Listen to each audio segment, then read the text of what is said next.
আপনার নাম? মজুমদার, সদস্য নদিয়া জেলা পরিষদ, চাকদার দক্ষ। সংবাদ পরিবর্তন ইতিমধ্যে আমরা পৌঁছে গিয়েছিলাম, অর্থাৎ নদিয়া জেলার যিনি জেলা পরিষদের যিনি সদস্য আছেন সরাসরি তার কাছে আমরা পৌঁছে গিয়েছি এবং পেয়েও গিয়েছিলাম। প্রথমেই আপনাকে আমাদের সংবাদ মাধ্যমের তরফ থেকে স্বাগত জানাচ্ছি।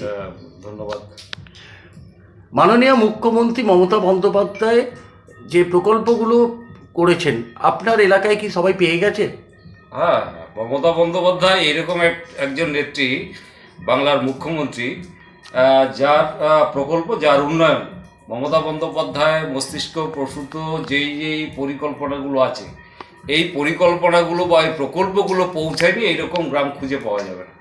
এবং প্রত্যেকটা জায়গায় মমতা বন্দ্যোপাধ্যায় যে পরিকল্পনা বা প্রকল্প রয়েছে, সেই প্রকল্প এবং পরিকল্পনা প্রত্যেকটা গ্রামে পৌঁছেছে এবং মানুষ সুযোগ সুবিধা পাচ্ছে।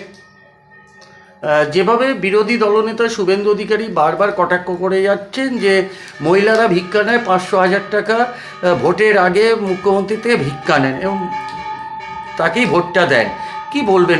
মহিলাদের যেভাবে অসম্মানিত করা হচ্ছে, কি বলবেন আপনি? হ্যাঁ, দেখুন, শুভেন্দু অধিকারী সম্বন্ধে কথা বেশি না বললেই ভালো। ওনার আমি মনে করি ভালো ট্রিটমেন্টের প্রয়োজন। কেননা এই মুহূর্তে উনি যেভাবে বলে বেড়াচ্ছেন, ভারতীয় জনতা পার্টির কাছে গ্রহণযোগ্যতা অর্জন করতে গিয়ে দেখা যাচ্ছে যে নিজের যেইটুকু বলার এখতিয়ার তার বাইরে বলতে চাইছে, এই কারণেই যাতে ভারতীয় জনতা পার্টির কাছে আরেকটু কাছের হওয়া যায়। যেভাবে মমতা বন্দ্যোপাধ্যায় শুধু নয়, বাংলার মহিলাদের যেভাবে অপমান করছেন শুভেন্দু অধিকারী যেভাবে সাধারণ মানুষকে ধর্মের নামে, আজকে আমাদের ভাবতে হবে যে ধর্ম নিয়ে যে ভারতীয় জনতা পার্টি যে বিদ্বেষ তৈরি করেছে এবং শুভেন্দু অধিকারী যেভাবে নিজেকে সনাতনী বলছে, তার কাছ থেকে যদি আমাদের সনাতন ধর্ম বা হিন্দু ধর্ম শিখতে হয়, এর থেকে বড় লজ্জার কিছু নেই। তবে বাংলার মানুষ সচেতন মানুষ, শুভবুদ্ধি সম্পন্ন মানুষ। বাংলার মানুষ কিন্তু ভারতীয় জনতা পার্টিকে 2021-ও প্রত্যাখ্যান করেছে, 2024-এও প্রত্যাখ্যান করেছে। আগামী 26-এও মমতা বন্দ্যোপাধ্যায়ের যে উন্নয়ন, মমতা বন্দ্যোপাধ্যায় সাধারণ মানুষ, খেটে খাওয়া শ্রমজীবী প্রত্যেকটা শ্রেণী সম্প্রদায়ের মানুষের উপর যেভাবে তার সরকারি প্রকল্প বাড়িতে বাড়িতে পৌঁছে দিয়েছেন, তার নিরিখেই কিন্তু আগামী দিনে মমতা বন্দ্যোপাধ্যায় চতুর্থবারের জন্য মুখ্যমন্ত্রী হওয়া শুধু সময়ের অপেক্ষা। শুভেন্দু অধিকারী যা করছে, যা বলছে, অনেকেই এটা পাগলের প্রলাপ বলছে। মমতা বন্দ্যোপাধ্যায়কে শুভেন্দু অধিকারী বলতে চাইছেন যে তাকে নাকি এবারে বিরোধী নেত্রী করে ছাড়বে। আমি শুভেন্দু অধিকারীকে বলবো, শুভেন্দু অধিকারী থেকে আজকে শুভেন্দু দাদা আছেন, দাদা থেকে দাদু হয়ে যাবেন, তাও বাংলার মুখ্যমন্ত্রী কিন্তু আপনি হতে পারবেন না কোনোদিনই না। ভারতীয় জনতা পার্টি জাতপাতের রাজনীতি করে এবং বাঙালি বিরোধী, বাংলার বিরোধী এই পার্টিকে বাংলার মানুষ কিন্তু গ্রহণ করছে না। প্রধানমন্ত্রী নরেন্দ্র মোদী কলকাতায় পা রাখার পরে, যেখানে আগে যখন এসেছিলেন তখন বলেছিলেন বাংলার কৃষ্টি, বাংলা সংস্কৃতি জানে না, কালী পুজো, দুর্গা পুজো নাকি করেন না মাননীয় মুখ্যমন্ত্রী, এসব কিছু জানেন না।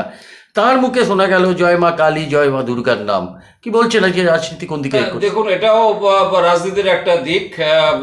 আমাদের ভাবতে এটা ভালো লাগে, যে অবাক লাগছে যে অভিষেক বন্দ্যোপাধ্যায়, মমতা বন্দ্যোপাধ্যায় বা তৃণমূল কংগ্রেস, যে ভারতীয় জনতা পার্টির অমিত শাহ, নরেন্দ্র মোদী থেকে শুরু করে শুভেন্দু অধিকারী থেকে শুরু করে যারা জয় শ্রীরাম ছাড়া অন্য কোনো স্লোগান দিত না, তাও সেই জয় শ্রীরাম মানে ক্রোধের সঙ্গে, মানে ভক্তি সহকারে জয় শ্রীরাম না, জয় শ্রীরাম আমাদেরও, আমরা হিন্দু সম্প্রদায়ের মানুষ, আর যারা হিন্দু সম্প্রদায়ের মানুষ প্রত্যেকের কাছে শ্রীরাম প্রভু ভগবানের মতোই, এবং তাকে সেভাবেই আমরা সবাই দেখি। কিন্তু ওরা যেভাবে স্লোগান দিত, এবং এখন দেখা যাচ্ছে নরেন্দ্র মোদী এসে জয় মা কালী, জয় মা দুর্গা বলছে। আর কিছুদিন পর 26-এর নির্বাচনের পর নরেন্দ্র মোদী এবং অমিত শাহ থেকে শুরু করে শুভেন্দু অধিকারীরা তো আছেনই, প্রত্যেকেই জয় বাংলাও বলবো। তাহলে আপনার কথা অনুযায়ী 2026-এর 21শে জুলাই যেই কথা বলেছিলেন অভিষেক ব্যানার্জি, জয় বাংলা বলিয়ে ছাড়বো, সেটা কতটা সত্যি বলে মনে হচ্ছে? একদম। কেন জয় মা কালী, জয় মা দুর্গা, আমরা যখন আমার বাংলার মানুষ যখন এই জয় মা কালী, জয় মা দুর্গা বা দুর্গা কালী বা কালী পুজো, বিভিন্ন পুজো আমরা আমাদের হিন্দু ধর্মের মানুষ এখানে পালন করছি, কোনো ভেদাভেদ নেই, অনেকে অনেক রকম পুজো করছে। কিন্তু দেখা যাচ্ছে ওরা এইগুলোকে দুর্গাপুজো হয় না, কালী পুজো হয় না, কিন্তু ভোট আসলেই এখন আবার সুর পাল্টে জয় শ্রীরাম থেকে জয় শ্রীরামের না উচ্চারণ কিন্তু এবার সবাই নরেন্দ্র মোদী নাই, জয় মা কালী জয় মা দুর্গা বলতে হচ্ছে। ঠেলায় না পড়লে বিড়াল গাছে ওঠে না, নরেন্দ্র মোদীকে দেখে কিন্তু সেটা বোঝা যাচ্ছে। আগামী দিনে কিন্তু এরা জয় বাংলাও বলবে, এটা আমার দৃঢ় বিশ্বাস। তার আর ভোটে রাজনীতি করতে হবে, বাংলার মানুষের সেন্টিমেন্টে আঘাত দিয়ে বাংলার মানুষকে বঞ্চিত করে, বাংলার মানুষের যে ন্যায্য পাওনা সেই পাওনা থেকে বঞ্চিত করে রাজ্যটাকে পিছিয়ে দেওয়ার যে পরিকল্পনা নিয়েছে মমতা বন্দ্যোপাধ্যায় শক্ত হাতে, সেই রাজ্যের যে ভিত্তি স্থাপন করেছে। এবং মমতা বন্দ্যোপাধ্যায়ের জনপ্রিয়তা, মমতা বন্দ্যোপাধ্যায়ের গ্রহণযোগ্যতা, মমতা বন্দ্যোপাধ্যায়ের সাধারণ মানুষের যে কাজ করার প্রেরণা, সাধারণ মানুষ কিন্তু মমতা বন্দ্যোপাধ্যায়ের পাশে আছে। 2026-এ সেটা আরও একবার প্রমাণ হবে। আচ্ছা, 2026-এর ভোটের আগে এবার এনআরসি সিএ নিয়ে আবার সরব হয়েছে কেন্দ্র, কি বলবেন? আপনার এখানকার মানুষদের কতটা ভয়ভীত এবং মানুষ কতটা দ্বারস্থ বোধ করছেন? দেখুন, আমরা বাজারে গেলে বা কোথাও যদি যাই, কোথাও যদি চলার পথে সাধারণ মানুষের সঙ্গে দেখা হয়, অনেক এই এলাকার বহু মানুষ আছে। সৈজপুর, আমার এই চাকদা ব্লকেটে আমার জেটপির আন্ডারে সৈজপুরের গ্রামের একটা ফ্যামিলির যাত্রী ঘুরতো তো মিলিয়ে 10 জন মানুষ, তারা কর্মসূত্রে মহারাষ্ট্রে কাজে গিয়েছিল, তাদেরকে ওখানে আটক করে রেখেছে। এখনো পর্যন্ত তারা আটক আছে, তাদেরকে চেষ্টা করছে রাজ্য সরকার। তাদের অপরাধ, তারা বাংলা বলেছে। এই যে বাংলা বিদ্বেষী একটা কেন্দ্রে একটা সরকার রয়েছে এবং সাধারণ মানুষ কিন্তু ভীত সন্ত্রস্ত যে 8ই আগস্ট থেকে আবার বিএলওরা বাড়ি বাড়ি যাবে, ডোর টু ডোর যাবে, ভোটার স্ক্রুটিনি করবে। আমার কথা হচ্ছে যারা বাংলাদেশি তারা বাতিল হোক, বিদেশিরা আমার দেশের ভোটার থাকবে, এটা আমরা কেউই চাই না। কিন্তু বাংলার মানুষকে প্রমাণ দিতে হবে যে আমার ভোটার কার্ড যেরকম আছে, আমার বাবা মা প্রয়াত হয়েছেন, আমার বাবারও কিন্তু কাগজপত্র সাবমিট করতে হবে। কজন পারবে? এই জায়গাটা সাধারণ মানুষ, এলাকার মানুষ, আমরা গ্রাম বাংলার মানুষ, তারা কিন্তু ভীত সন্ত্রস্ত। এবং এটাতেই ভারতীয় জনতা পার্টি আরও 2026 সালে দুটো সংখ্যার ডিজিটে পৌঁছবে কিনা সন্দেহ আছে। 2026 আপনারা মাননীয় মুখ্যমন্ত্রীকে কি উপহার তুলে দেবেন আপনাদের এই এরিয়া থেকে? দেখুন, আমরা প্রত্যেকেই সংঘবদ্ধ এবং ঐক্যবদ্ধ। আমরা চাকদা বিধানসভা, হরিণঘাটা বিধানসভা এবং রানাঘাট দক্ষিণ জেলার অন্তর্গত আমরা পড়েছি। আমরা প্রত্যেক কর্মী, নতুন পুরনো ভেদাভেদ নেই, আমরা সবাই তৃণমূল কংগ্রেসের পরিবারের সদস্য, তৃণমূল কংগ্রেসের লোক।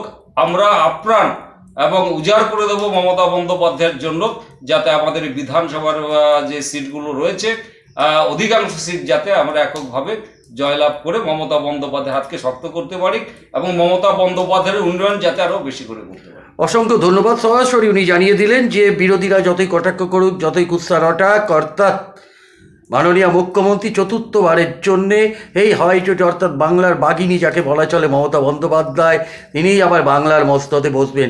বিরোধীদেরকে সম্পূর্ণ বিসর্জন দেওয়া হবে। অসংখ্য ধন্যবাদ আপনাকে।